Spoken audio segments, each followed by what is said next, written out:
and put your hands on the vehicle. Officer, I live here in 2801. This is my car. Sure you do. My ID is right there. This is my... You're being detained. Why are you doing this? Dispatch being secure, standing by.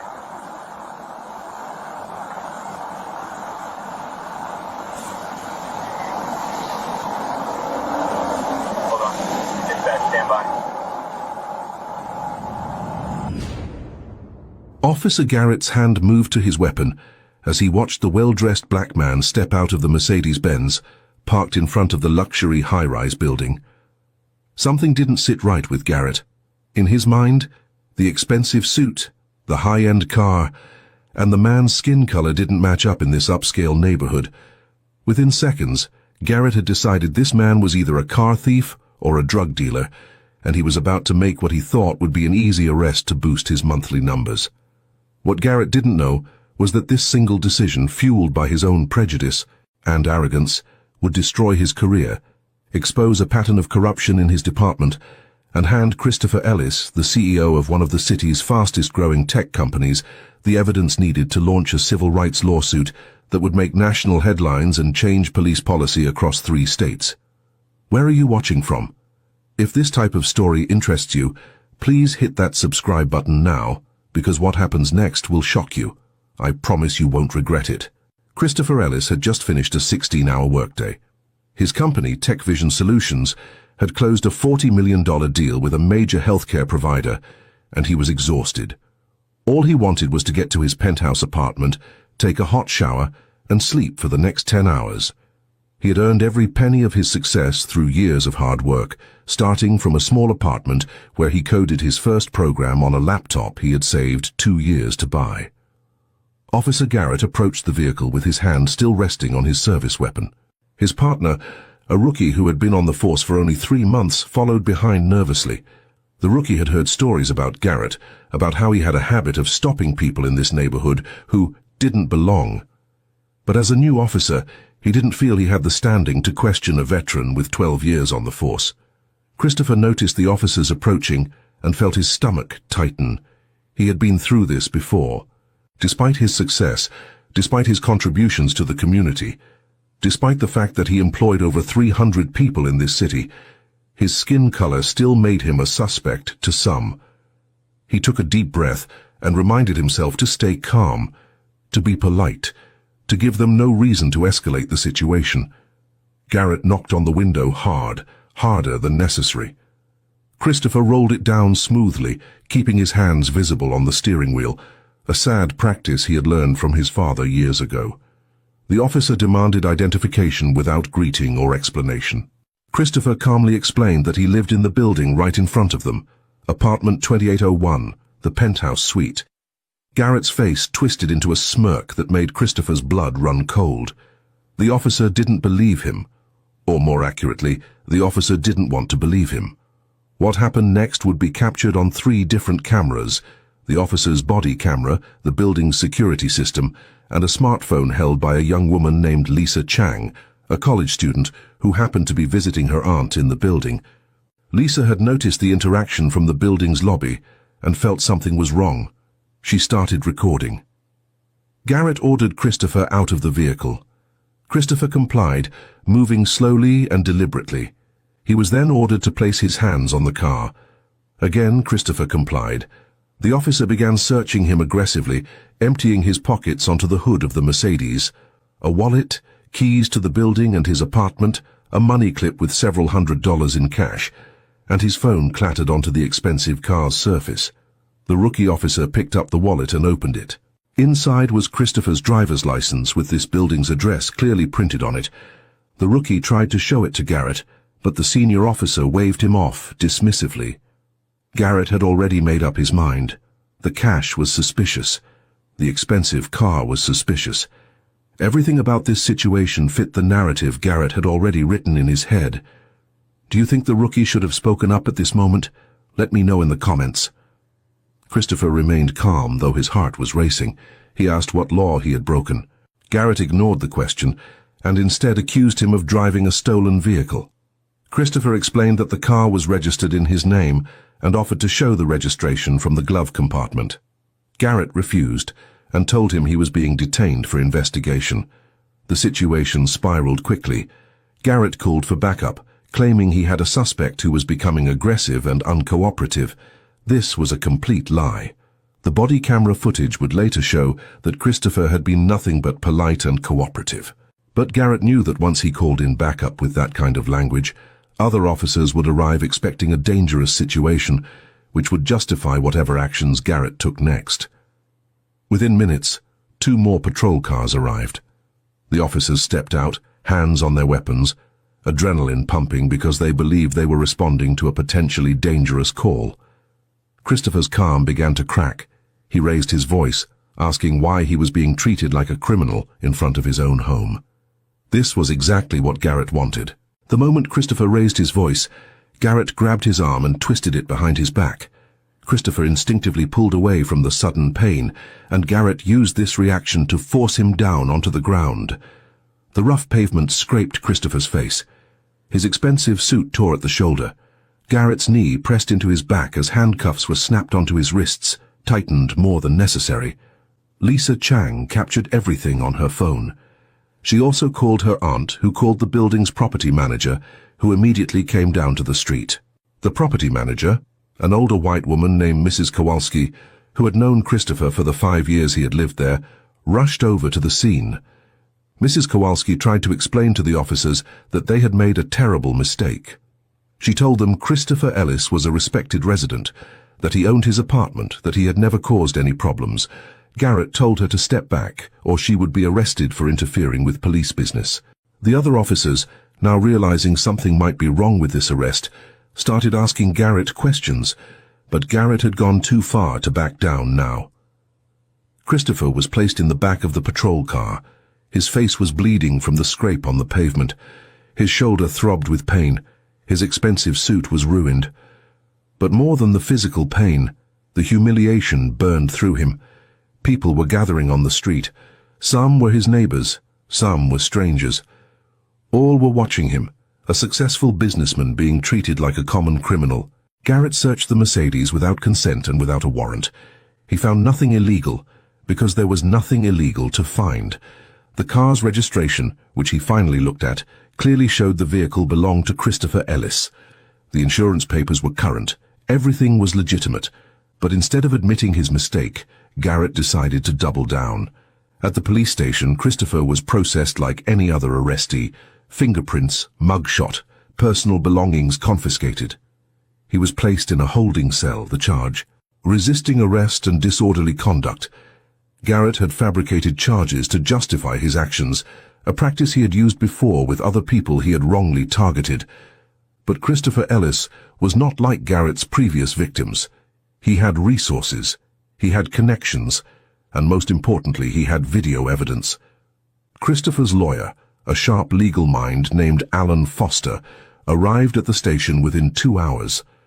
Foster had been Christopher's attorney since the early days of Tech Vision Solutions. He had helped Christopher navigate complex business deals, patent disputes, and contract negotiations. But this was different. This was personal. Foster demanded Christopher's immediate release. He presented the building's security footage, which clearly showed Christopher using his own key fob to enter the parking area, something only residents could do. He showed the officer Christopher's identification with the address. He played parts of Lisa Chang's video, which contradicted everything in Garrett's report. The desk sergeant watched the videos and his face went pale. He knew what this meant. He called his supervisor. The supervisor called his chief. Within the hour, the police chief himself showed up at the station. Chief Raymond was a political appointee who cared more about public perception than justice, but even he could see the disaster unfolding before him. A prominent black CEO, arrested without cause, roughed up in front of his own home, all captured on multiple cameras. The media would have a field day. Civil rights groups would protest, and the city would likely end up paying millions in a settlement. Christopher was released immediately. The charges were dropped. Chief Raymond personally apologized, though his words rang hollow. He assured Christopher that the matter would be investigated thoroughly. Christopher said nothing. He simply collected his belongings and left with his attorney. The next morning, Christopher woke up in pain. His shoulder was badly bruised. The scrape on his face would leave a scar, but the emotional wound cut deeper. He had worked his entire life to achieve success, to prove that he belonged in those spaces that had historically excluded people who looked like him. And yet, in front of his own home, wearing a suit that cost more than some people's monthly rent, driving a car he had purchased with money he had legally earned, he had been treated like a suspect. If you've ever experienced or witnessed something similar, type justice in the comments. Your engagement helps share this important story. Christopher made a decision that morning. He would not let this go quietly. He would not accept a quick settlement in exchange for his silence. He would fight this publicly, not just for himself, but for everyone who had been similarly targeted and didn't have his resources to fight back.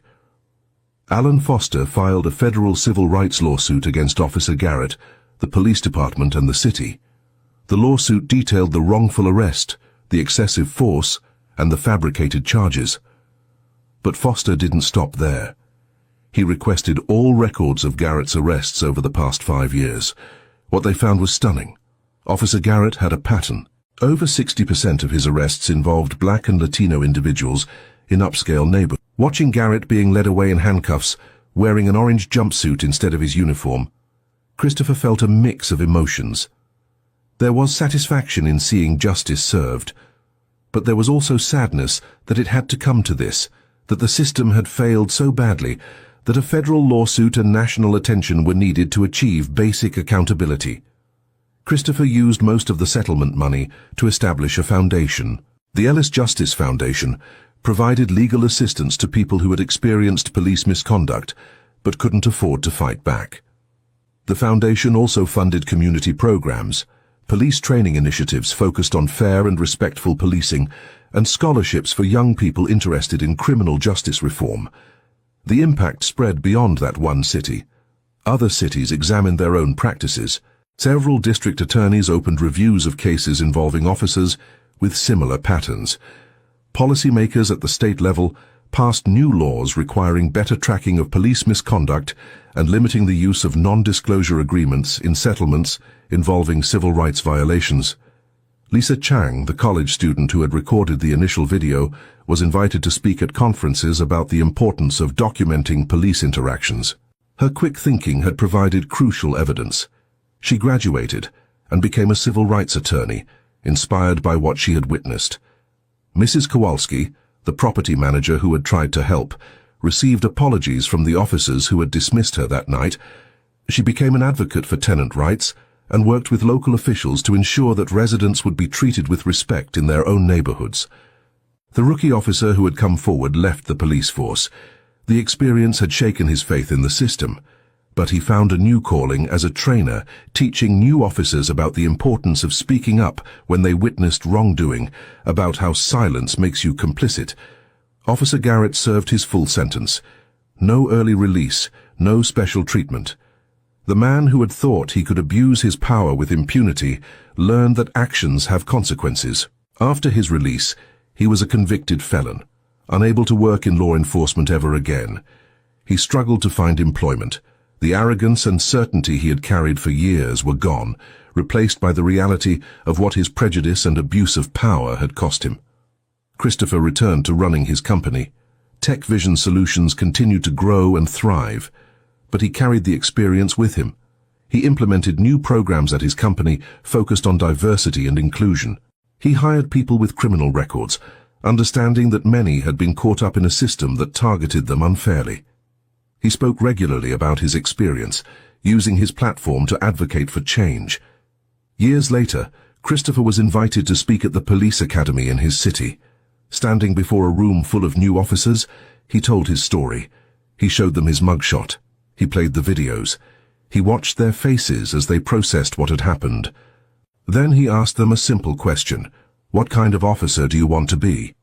He explained that policing was difficult work, that officers faced real dangers and tough decisions, but he also explained that the badge came with tremendous responsibility. Every interaction they had with the public mattered. Every decision to stop, to search, to arrest, to use force would impact real people's lives. He urged them to examine their own biases, to question their assumptions, to treat every person with dignity regardless of their skin color or what neighborhood they were in. The new officers listened. Some were moved. Whether his words would change how they policed remained to be seen. But it was a start, a seed planted that might grow into something better. The story of Christopher Ellis and Officer Garrett became a case study in law schools and criminal justice programs across the country. It was cited in court cases and policy debates. It was an example of both how badly the system could fail and how it could be held accountable when people refused to accept injustice. What lesson do you think is most important from this story? Let me know in the comments below. For Christopher, the scars remained, both physical and emotional. He still felt anxiety when he saw police cars. He still experienced moments of anger when he remembered being face down on the pavement in front of his own home. But he also felt pride in what he had accomplished. He had turned a moment of injustice into a catalyst for change. He had refused to be silent. He had demanded accountability. And he had won. The Mercedes that had been searched illegally that night still sat in his parking space. He could have sold it, could have gotten rid of the reminder, but he kept it. Sometimes he would sit in it and remember that night, remember the fear and humiliation. Then he would remember everything that came after. The verdict, the reforms, the foundation, the lives changed, the system pushed however slightly toward justice. Officer Garrett's reckless arrest had indeed backfired, but not just on him personally. It had exposed a systemic problem. It had sparked a movement for change. It had demonstrated that even powerful institutions could be held accountable when people demanded it. In the end, this story wasn't really about one officer and one CEO. It was about power and accountability. It was about bias and justice. It was about how one person's courage to fight back can create ripples that spread far beyond their individual case. It was about the long ongoing struggle to create a society where people are judged by their actions, not their appearance, where the law protects everyone equally, where those given power to serve and protect actually do so with fairness and respect. Christopher Ellis had not asked to become a symbol or an advocate. He had just wanted to go home after a long day of work. But when injustice came to him, he met it head-on. He refused to let it break him. Instead, he broke the system that had enabled it, piece by piece, until something better could be built in its place. That is how karma works sometimes. Not through magical intervention, but through the deliberate, persistent actions of people who refuse to accept wrong as inevitable. Garrett thought he could abuse his authority without consequences because he had done so before. He thought Christopher would be just another person he could push around and forget about. He was catastrophically wrong. His career ended. His freedom was taken. His reputation was destroyed. All because he made assumptions based on skin color and believed his badge made him untouchable. The city paid millions. The department was reformed. Laws were changed. And a black CEO who had been treated like a criminal became a force for justice that changed countless lives. That is how karma served Officer Garrett. That is how justice, delayed but not denied, finally came. If this story resonated with you, please share it. Stories like this need to be told. Change happens when people pay attention, when they demand better, when they refuse to look away. Thank you for watching, and I'll see you in the next one.